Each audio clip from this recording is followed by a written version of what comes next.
If you were like me and you liked tuning in every week to boldly go when no man, woman, giraffe, amoeba had ever gone before, then click subscribe and check this out.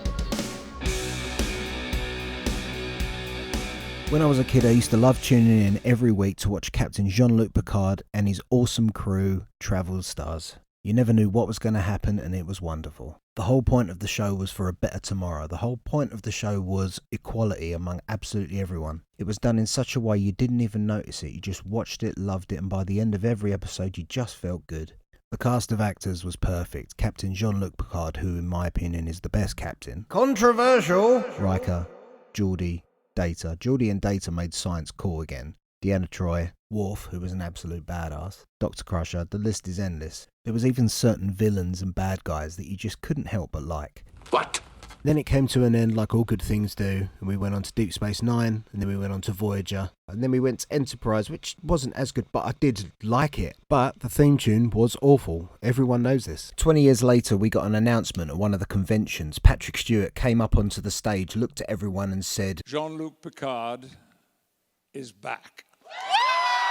I couldn't believe it. Is this happening? Someone pinch me. And surely he'll be back with the whole team. But as we soon found out, the whole team wasn't invited. So the day came, it was released, I saw episode 1, and even though there was a lot wrong with it, there was also a lot right with it. And the same with episode 2, but then very quickly the whole series declined. It just became what it is now, which is aggressive feminism, narrative pushing, woke gender and race representation. It's not got nothing to do with the story, and it seems to spend a great deal of time with all the female characters emasculating Jean-Luc Picard.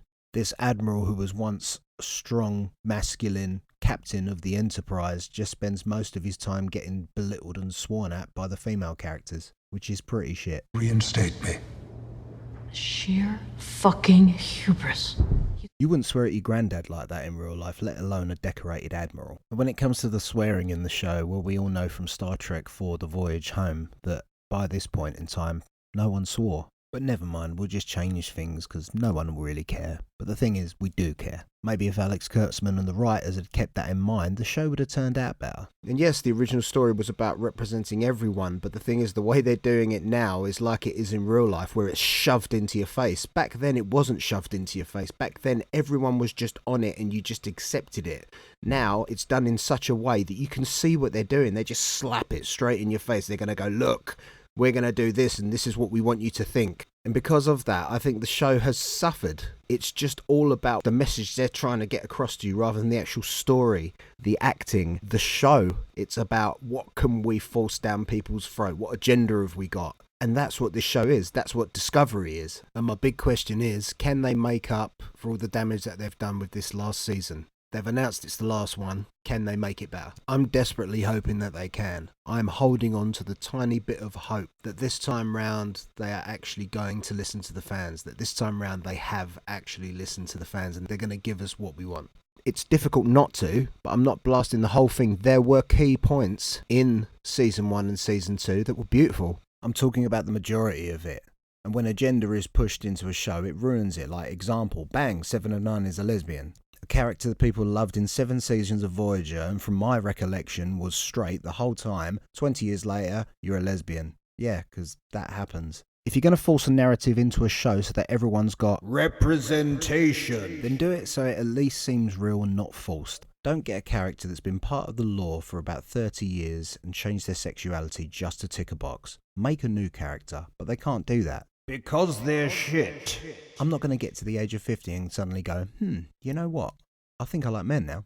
It doesn't happen like that. The same way a gay person doesn't turn around at the age of 50 and suddenly go, you know what? I think I've been wrong all these years. So the question is, can they make it better? Can they make up for the first 2 seasons? Well, there is some good news. Riker's back. Deanna Troi is back. Geordi LaForge is back. Beverly Crusher is back. And I'm pretty sure he was the last one that they announced, but Worf is back, which is awesome. I just hope that they use them. If they're all in it as cameos, you might as well forget it. There's no point. They're promoting this whole show on the fact that the original cast is back, apart from Data, because, you know, they killed him off. But they brought him back to life a number of times in TNG, so maybe they could do that again. Brent Spiner is in the series. He's playing Data's brother, Lore. Whether it'll be any good is yet to be seen, but we can keep our fingers crossed. Anyway, I'd like to know your opinion. Put your comments in the comments section.